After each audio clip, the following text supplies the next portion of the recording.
Առաջինը տաղավարներ, որտեղ ես ասել եմ նաև ձեզ հետ միասին, որ պահին ընտրություններից հետո, արդյունքներից հետո, եթե ընդդիմությունը հաղթում է, իսկ գոնե ընդդիմության այն 4 տեխնացուները նրանց ձայները մոտ 60% են եւ այդ պահին հայտարարում էր ընդդիմության հաղթանակի մասին եւ ինչ որ մեկ այդ պահին արդեն որոշում էր կայացում, թե ով է ասում են ձայնը ցածր է ումն է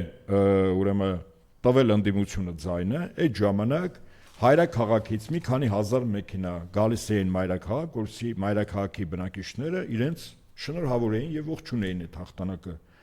եւ որը կարող էր այո ներքաղաքական առումով լուրջ քաղաքական process-ի հիմք դառնալ։ Հիմա թե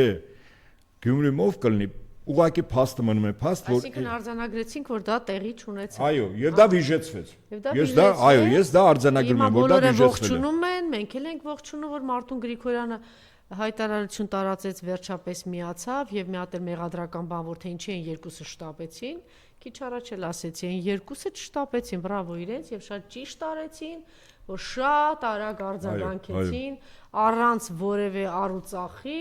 միանգամից հայտարարեցին, որ մենք աջակցում ենք շատ ձայներ հավաքող տեխնացուին, ճիշտ է։ Իսկ ինքը այդ ընթացքում, չգիտեմ, առուծախի մեջ մտավ, ինչ եղավ, շատ մեծ ուշացումով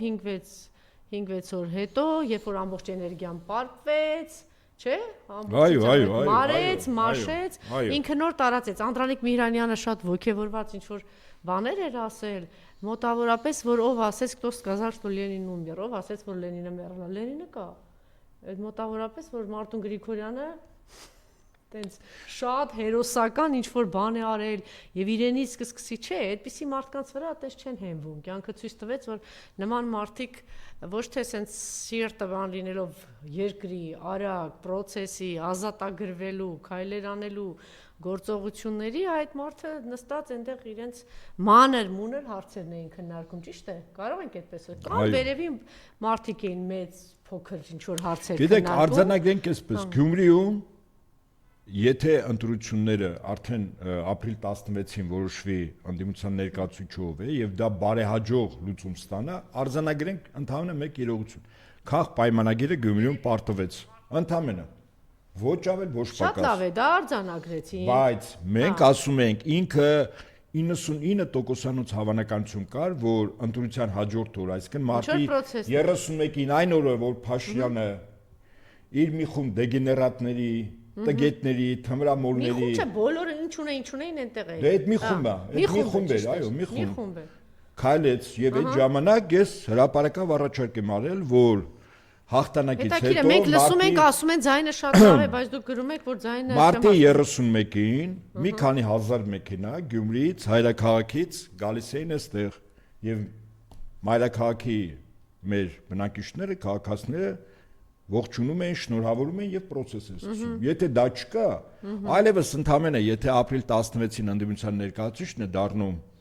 քաղաքապետ, սա արձանագրում է տեղական ինչ որ մի փոքր հաղթանակ։ Ես չեմ բացառում, այո, որ կարող է նաեւ Վարդան Ղուկասյանը ձերբակալել։ Այդպիսի պրակտիկա կա։ Իդեպ ասեմ ձեզ, Վանաձորի օրինակը։ Չէ, բայց նաև բոլորը պետք է կանգնեն, թեթևի տված, այսինքն պիտի հենց գուցե այդ պահից գնա այդ process-ը, ինչի մասին խոսում ենք։ Հույս ունենք այն ժամանակ մանր-մունր ձեր առևտուրը չեք անի։ Առուծախը չեք անի։ Եթե նման փորձ արվեց,